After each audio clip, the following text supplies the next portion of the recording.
할렐루야. 좌우람 인사하겠습니다. 참 잘 오셨습니다. 한 번 더 인사하실 때 하나님께서 당신을 사랑하십니다.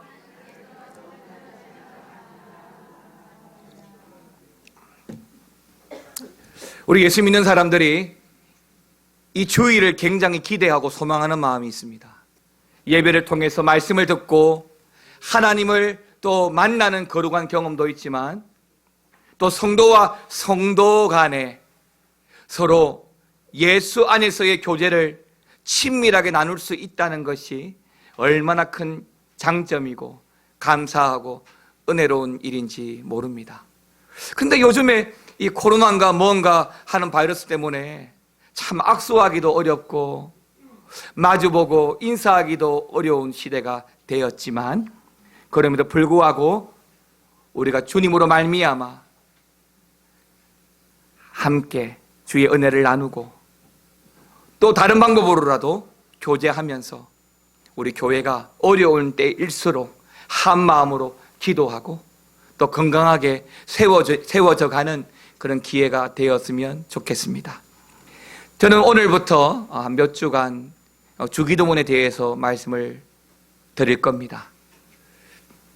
주기도문은 여러분 아시는 대로 하나님께서 우리에게 제시해 주신 가장 모범된 기도고 또 우리에게 이렇게 기도하라고 제시해 주신 기도문입니다. 그 주기도문을 여러분들에게 말씀드리기에 앞서서 마태복음 6장 9절은 우리에게 너희는 이렇게 기도하라 라고 말씀을 하시고 있는데 이렇게 기도하라고 하는 이 말씀을 가지고 서론적으로 오늘 말씀을 먼저 드리도록 하겠습니다. 예수님이 계셨던 그 시대에는 오늘날과 같은 전문 교육기관들이 많지 않았습니다. 그래서 대부분은 소규모로 그리고 몇몇의 스승, 즉 랍비들에 의해서 암기 교육들이 대부분의 일반적인 교육 형태였습니다.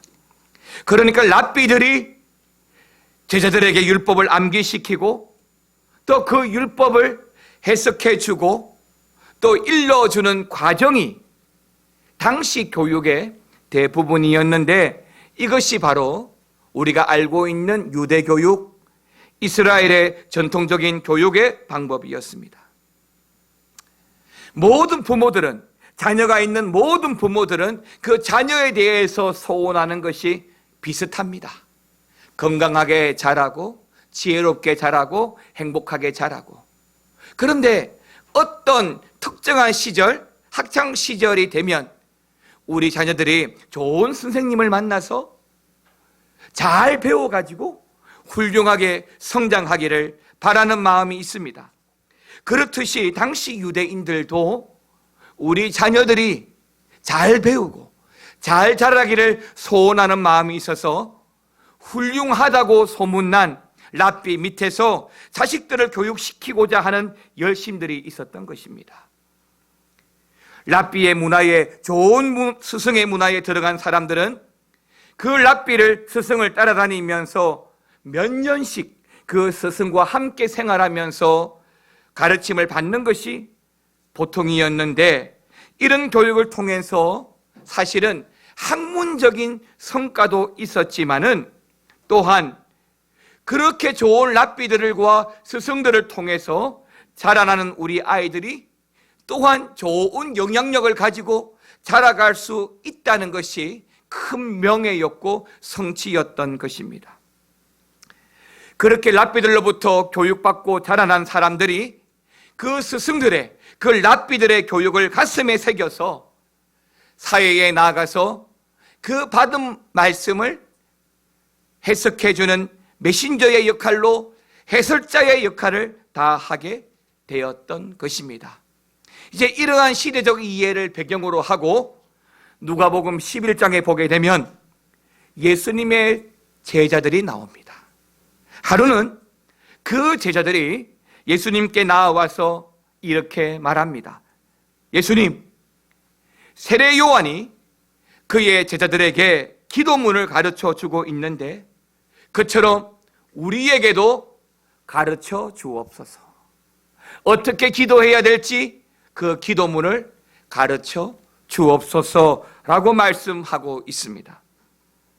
이것은 당시에 일반적으로 행해지고 있던 전통으로서 당시 랍비들은 자신의 제자들에게 지혜로운 기도, 또 기도문을 가르쳐 주어서 그것을 통해서 이 사람이 누구의 제자인지, 어떤 문화에 속한 사람인지를 알 수 있게 되었고, 또 이러한 기도문들이 그들에게 나름은 규칙적으로 습관적으로 기도할 수 있도록 하게 했던 방편이었던 것입니다. 그런데 예수님의 제자들은 분명히 세례 요한은 그들의 제자들에게 기도문을 가르쳐 주고 있는데, 우리도 가르쳐 달라고 하는 이 제자들의 요구에 예수님께서 말씀해 주시고 있는 그 기도문은 우리가 알고 있는, 우리가 요구하고 있는 기도문과는 그 성격이 너무나 달랐습니다. 왜냐하면 그것은 하나님에 대한 새로운 인식과 함께 질적으로 사실 다른 많은 하나님의 가르침들을 포함하고 있는 기도문이기 때문입니다. 사실 세상의 기도문은, 아니 보편적으로 우리가 하고 있는 기도의 제목들은 굉장히 일방적입니다. 하나님께 요구하고 뭔가 이루어지기를 간구하는 것들이 우리 기도의 대부분이지만은, 하나님께서, 예수님께서 우리에게 가르쳐 주고자 하는 기도문은 일방적으로 우리가 뭔가를 요구하는 기도문이 아니라 그 성격상 또 영적인 의미에서 굉장히 달랐던 것입니다. 예수님의 기도는 하나님께 하는 가장 핵심적인 기도로 이루어져 있고, 그 기도가 우리가 오늘 본문에서 다음 주부터 보게 될 바로 주 기도문인 것입니다. 주 기도문, 이 말씀을 좀 더 쉽게 말씀하면 주님께서 가르쳐 주신 기도문이 바로 주 기도문인 것입니다. 그래서 성경을 읽는 많은 사람들은 이 주 기도문을 읽고 묵상하고 연구합니다. 우리가 모든 예배 시간마다 주 기도문을 암송합니다. 또 개인적으로 주 기도문을 묵상합니다. 때때로 성도분들이 기도하다가 목사님 기도문이 막힙니다, 기도는 하고 싶은데 기도가 되지 않습니다 라고 물어오면 저는 여지없이 그런 분들에게 주기도문을 암송하라고, 주기도문을 되뇌이라고 말씀을 드립니다. 왜냐하면 이 주기도문은 예수님께서 우리에게 이렇게 기도하라고 가르쳐 주신 기도문이니까요. 오히려 내 마음에 간구하는 제목들을 가지고 하나님께 기도하는 것보다 주기도문을 통해서 하나님께 나아갈 때에 하나님께서 우리의 마음을 헤아리시고 그 기도의 핵심을 받으셔서 그 기도에 더 응답하시기 때문입니다. 그러나 랍비들은 다릅니다. 세상의 가르침은 다릅니다. 그래서 오늘 예수님은 우리에게 이 주기도문을 소개하고 있는 것입니다. 오늘 우리가 예수님께서 가르쳐 주신 이 주기도문을 알고자 하는 것도 바로 그런 이유입니다. 이제 오늘부터 몇 주간 주기도문에 대해서 말씀을 나눌 텐데, 이 주기도문에 대해서 알기에 앞서 우리가 먼저 선행적으로 깨달아야 될 말씀들을 오늘 이 시간 함께 나누면서 그 은혜 받기를 원합니다. 첫 번째, 이렇게 기도하라고 하는 말씀에 하나님께서 제시하는 첫 번째 챕터는 기도는 항상 모델, 모범이 필요하다라고 하는 것입니다. 여러분, 기도가 무엇이죠? 우리가 너무 쉽게 답하는 대로 기도는 하나님과의 대화입니다. 기도는 우리의 소원과 우리의 필요를 하나님께 아뢰고 구하는 것입니다. 하지만 또한 기도를 통해서 하나님의 뜻을 깨닫고 하나님을 알아가는 과정이 바로 기도라고 믿습니다. 즉, 기도는 다른 우상 숭배자들이 하는 행위처럼 일방적으로 뭔가를 요구하는 것이 아니라 우리의 기도를 받으시는 하나님과 기도하는 우리 간에 서로 상호 인격적인 교제와 만남이 이루어지는 시간이 바로 기도다라고 하는 것입니다. 여러분, 때때로 우리가 기도를 통해서 응답받지 못한다라는 경험을 하고 그렇게 말씀하실 때도 있습니다. 그런데 곰곰이 생각해 보십시오. 정말 기도의 응답을 받지 못했습니까? 예, 그렇다면 그 이유가 어디에 있을까요?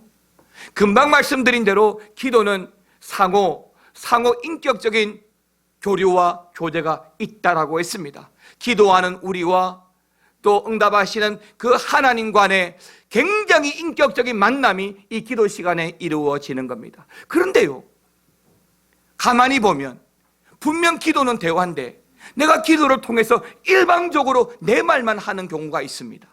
물론 공적인 기도, 대표적인 기도일 때는 우리가 그렇게 기도해야 되지만은 내가 개인적으로 기도할 때, 혼자 간절히 기도가 필요할 때, 그것도 한번 보십시오. 대부분 여러분의 기도의 제목은 하나님 이거 해결해 주십시오, 하나님 이거 고쳐 주십시오, 하나님 이거 주셔야 합니다, 하나님 이렇게 해 주셔야 됩니다. 그렇게 기도합니다.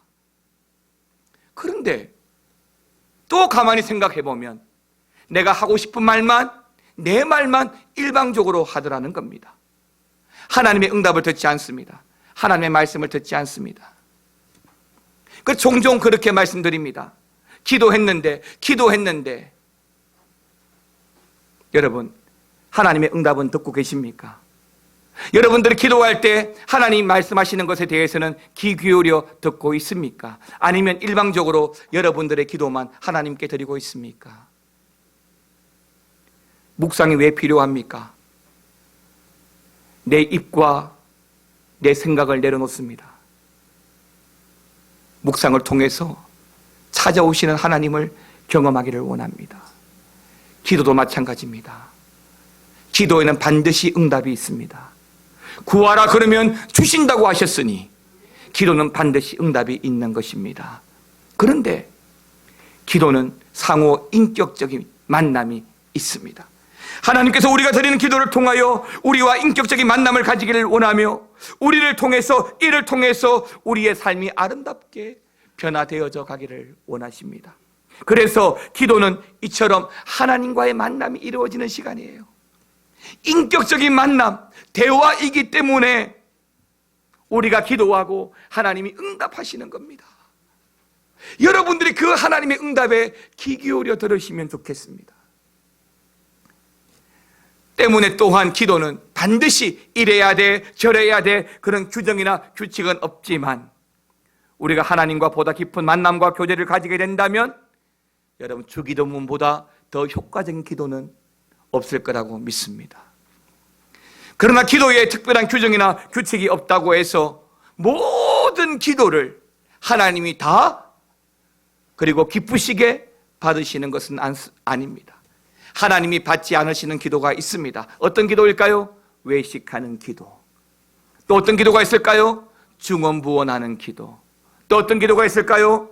야고보서 4장 3절은 이렇게 말합니다. 같이 한번 읽어보겠습니다. 시작. 구하여도 받지 못함은 정욕으로 쓰려고 잘못 구하기 때문이라. 내 개인의 욕심을 채우기 위하여 구하는 기도, 하나님 응답하지 않습니다. 좀 지혜롭게 기도할 필요가 있습니다. 하나님, 목이 마릅니다. 물을 주십시오. 나에게 꼭 필요한 기도지만은 그 기도의 제목이 하나님께 영광이 되지 않는다면, 하나님, 내가 이 물을 통하여 힘내어 하나님께 충성하기를 원합니다. 하나님, 나에게 물을 주시옵소서. 좀 더 지혜롭게 그렇게 기도해 갔으면 좋겠습니다. 그래서 오늘 본문 마태복음 6장을 보면 예수님께서 하나님의 백성으로서 무엇을 먼저 또 어떻게 기도해야 할 것인지에 대한 완전한 모델을 이 주기도문을 통해서 보여주고 있는 것입니다. 어떻게? 너희는 이렇게 기도하라 라고 말씀하시면서 어떻게 주기도문처럼 그 기도의 모델을 우리에게 제시해 주면서 그렇게 하나님의 영광을 위하여 기도해 가기를 보여주고 있습니다. 우리가 눈을 감고 기도합니다. 그런데도 무엇을 기도해야 될지 종종 모를 때가 있습니다. 뿐만 아니라 두서없이 뭔가를 달라고만 하는 막연한 기도만 할 때도 많습니다.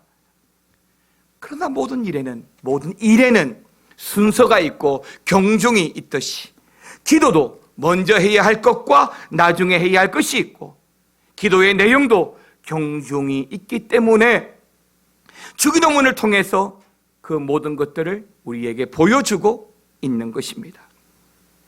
다시 말해서 어떻게 기도하는 것이 하나님의 마음을 움직이고 하나님이 기쁘신 그런 응답을 하시는 기도인지, 또 어떻게 해야만 하나님과 보다 인격적인 만남과 깊어진 성도의 삶을 경험할 수 있는지, 이 주기도문이라고 하는 이 기도문을 우리에게 모델로, 모범으로 보여주고 있는 것입니다.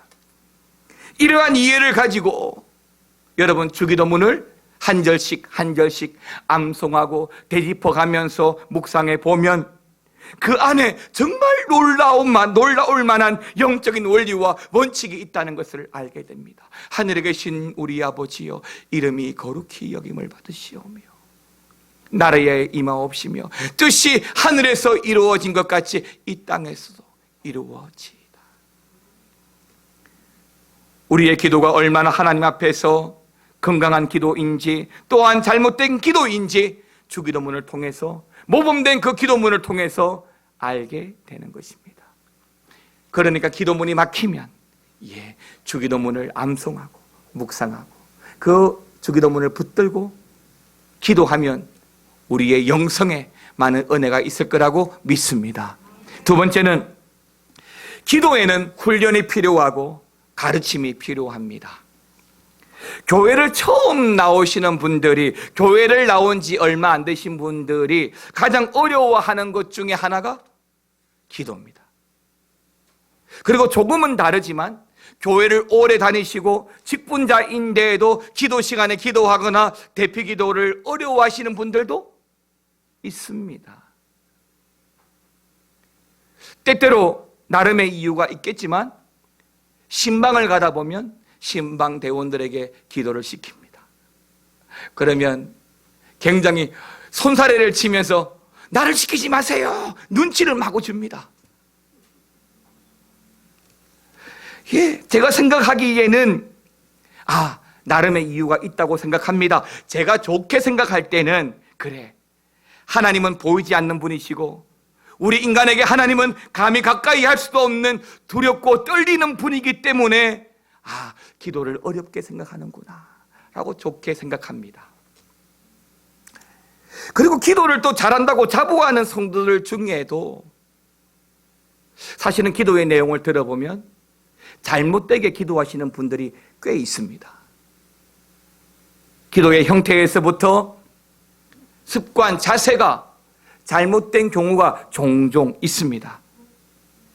이 모든 것은 어쩌면 기도에 대한 바른 가르침과 훈련이 부족하기 때문에 일어나는 결과라고 봅니다. 그래서 다음 주부터 주기도문에 대해서 말씀을 나눌 때에 좀 깊이 묵상하고, 이번 한 주간만이라도 좀 주기도문에 대해서 깊이 묵상하고 암송하면서 다음 주 오시면 더 좋을 것 같아요. 그럼에도 불구하고 이 주기도문은 우리가 성경을 배우고 또 교리를 배우는 것만큼 이 기도에 대한 가르침이나 훈련이 중요합니다. 어떤 분들은 기도가, 또한 기도에 무슨 훈련과 가르침이 필요합니까? 라고 되묻는 분도 있지만, 그러나 분명 오늘 성경은 우리에게 너희는 이렇게 기도하라고 가르쳐 주고 있습니다. 당시에 유대인들은 어릴 때부터 부모님으로부터, 또한 랍비들로부터 기도와 기도의 방법을 배우면서 자라났습니다. 당시 랍비들은 기도에 대한 규칙과 절차를 만들어가면서 사람들에게 기도는 이런 절차와 이런 규칙을 가지고 기도하라고 말을 했습니다. 그들이 정했던 규칙에는 기도할 때 어떤 옷을 입어야 하고, 자세는 어떻게 해야 하며, 행동은 어떻게 해야 한다라고 말해주고 있습니다. 사실은 이 원칙이 오늘날 우리의 예배에도 고스란히 적용되고 있습니다. 강단에 기도하러 올라오시는 분들, 아래에서 기도하시는 분들 마찬가지입니다. 복장 중요합니다. 몸빼 바지, 추리닝 바지, 슬리퍼 신고 와서 기도할 수 없습니다. 대표 기도를 하고 강단 기도를 할 때는 옷 매무새와 우리의 내면의 자세까지 다 중요합니다. 그리고 심지어 랍비들은 그 기도의 음조와 가락이 어떠해야 되는지에 대한 규칙과 규범도 만들었습니다. 제가 카톨릭 고등학교를 다녔는데 그때 제가 궁금해서 예비 신자반에 가입을 했었더랬습니다. 미사를 드리는데 일어서고 앉고가 너무 많아요. 그런데 기도문이 있는데 서로 교독을 합니다. 우리 교독문처럼. 근데 우리는 기도할 때 전능하사 천지를 만드신 하나님 아버지를 믿사오며 이런 식으로 교류를 하고 교독을 하는데 천주교는 다르더라고요. 하늘에 계신 아버지여, 이름이 거룩히 여김을 받으시오며 나라에 임하옵시며 그러더라고요. 재밌긴 하더라고요. 이렇게 랍비들이 그 기도의 가락과 또한 음조를 붙여서 기도 형태와 또 기도의 습관들을 가르쳐 왔습니다. 더 놀라운 것은 기도할 때 우리가 드리는 잘못된 기도로 말미암아 하나님이 진노하지 않도록 18가지 기도문을 만들어서 그 기도만을 철저히 외우고 그 기도문에 근거해서 기도하게 했습니다. 물론 그렇게 기도문을 만들어서 그 틀에만 기도하라고 하는 것이 형식적이고 어떻게 보면 타성에 젖어버린 신앙이라 매우 잘못된 것이라고 말할 수 있지만, 그럼에도 불구하고 그 의미를 생각하면 기도에 대해서 훈련하고 올바르게 가르침을 받는다라고 하는 것은 우리 신앙의 성장을 위해서 아주 중요하다라고 하는 것을 기억하시기 바랍니다. 사랑하는 성도 여러분, 여러분의 기도의 수준은 어느 정도라고 생각하십니까? 매일 앵무새처럼 똑같은 말만 되뇌이며 반복하고 있지는 않습니까? 기도에 대해서 배워야 합니다. 우리에게 말씀해주고 있는 이 주기도문을 통해서 우리가 기도하는 대상이 누구인지를 알아야 하고, 하나님께서 기뻐하시는 기도가 어떤 기도인지, 무엇을 먼저 기도해야 되는지 잘 알아서 기도하고 응답받는 저와 여러분 되시기를 축원합니다.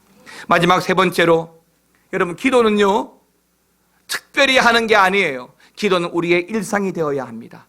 기도는 우리의 범사가 되어야 합니다. 예수님께서는 기도를 매우 중요하게 생각하셨습니다. 비록 하나님 자신이셨지만 그럼에도 불구하고 철저한 인간이시기 때문에 기도를 잊지 않으셨고, 처음 공생애를 시작할 때는 광야로 나가서 40일간 금식하며 기도하셨고, 마지막 십자가의 죽음 앞에서는 겟세마네 동산에 올라가서 땀방울이 핏방울 될 때까지 철저하게 기도하셨습니다.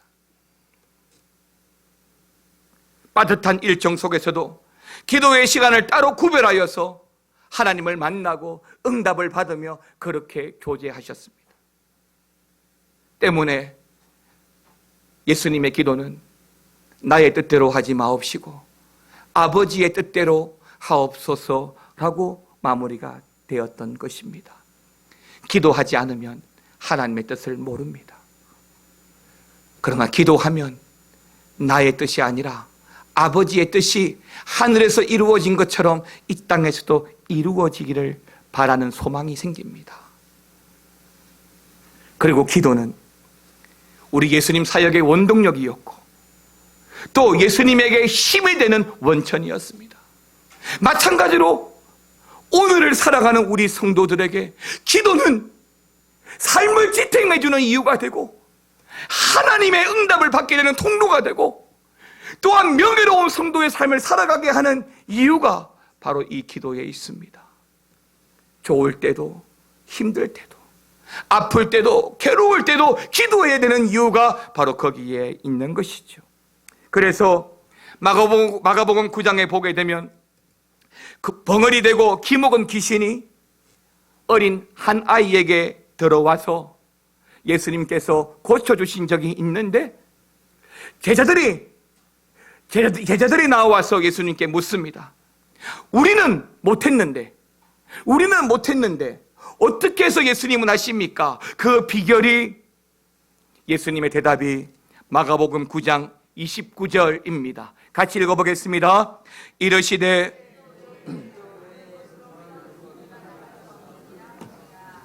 기도 외에는 이런 종류가, 이런 역사가 일어나지 않는다라고 말씀하십니다. 그렇습니다. 기도는 우리 신앙생활 그 자체가 되어야 합니다. 우리가 45년 만에 교육관 건축을 결의하고 교회 설립 53년 만에 교육관을 짓게 됩니다. 현재 우리의 사정과 우리의 위치를 생각하면 no. 그런데 우리 이 일을 시작하면서 가장 우리 마음속에 있는 확신이 무엇입니까? 하나님께서 이 일을 허락하시면 하나님께서 그 일을 시작하시고 진행하시고 마무리 지어 성취하신다는 그 믿음이 있는 것입니다. 그런데 그 믿음의 역사를 어떻게 우리가 경험해 갈 수 있습니까? 기도예요. 기도를 통해서 경험할 수 있고 기도를 통해서 하나님 역사가 이루어져 가는 것을 알게 됩니다. 때문에 성도가 항상 깨어서 기도해야 되는 이유가 우리의 생명, 더 나아가서 하나님의 역사, 하나님의 응답을 받게 하기 때문입니다. 하나님의 자녀는, 성도는 기도해야만 살 수 있습니다. 여러분들이 기도하셔야만 여러분이 살 수 있습니다. 모르죠. 기도 하루 안 하면 특별한 변화가 없으니까 모르죠. 일주일 안 하면 그래도 변화가 보이지 않으니까 모르죠. 한 달 안 하고 1년 안 해보십시오. 이미 치유할 수 없을 만큼 병들어버린 우리 영혼을 그제서야 보게 될 겁니다.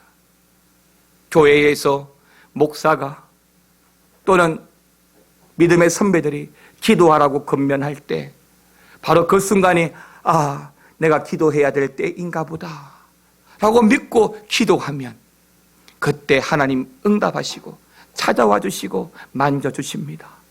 그런데 나는 나를 진단할 수 없어요. 진단은 의사가 하듯이 의사가 진단하는 대로 믿고 따라서 약을 먹고 치료받으면 고침받고 해결받듯이 여러분들이 그렇게 기도하면서 말씀 붙들고 살아가면 하나님께서 역사해 가실 거라고 믿습니다. 그러기에 여러분들이 교회에 열심을 다하고 봉사도 열심히 하고 한다 할지라도 기도 생활을 소홀히 하면 열심히 하는 그 수고와 봉사에 다 도루묵이 됩니다. 복음주의 설교자로 아주 유명한 영국의 로이드 존슨 목사님은 기도에 대해서 이렇게 말씀하셨습니다. 인간은 무릎 꿇고 하나님과 마주할 때 가장 위대하고 가장 높아진다라고 말을 했습니다. 그렇습니다. 기도는 그만큼 우리에게 큰 힘과 능력을 주며 영광과 존귀를 안겨다 주는 것입니다. 사랑하는 성도 여러분, 하나님 앞에서 깊어진 성도의 삶을 경험해 가기를 원하고 풍요로운 주의 삶을 살아가기를 원한다면 기도 시간, 기도 자리 잊어버리시면 안 됩니다. 사랑하는 성도 여러분, 날마다 주님 앞에 나가서 주님의 임재에 들어가서 은혜의 보좌 앞에 마음을 열고 그 얼굴을 구하며 교제하는 여러분들이 되시기를 바랍니다. 하나님께서는 잠언 8장 17절 말씀을 통해서 나를 사랑하는 자들이 나를 입으며 나를 간절히 찾는 자가 나를 어떻게 할 것이라고요? 만날 것이다 라고 했습니다. 하나님을 간절히 찾는 자가 만날 것이다 라고 했습니다. 우리가 무릎을 꿇어서 하나님을 만나면 하나님 그 기도에 역사하시고 응답해 가실 거라고 믿습니다.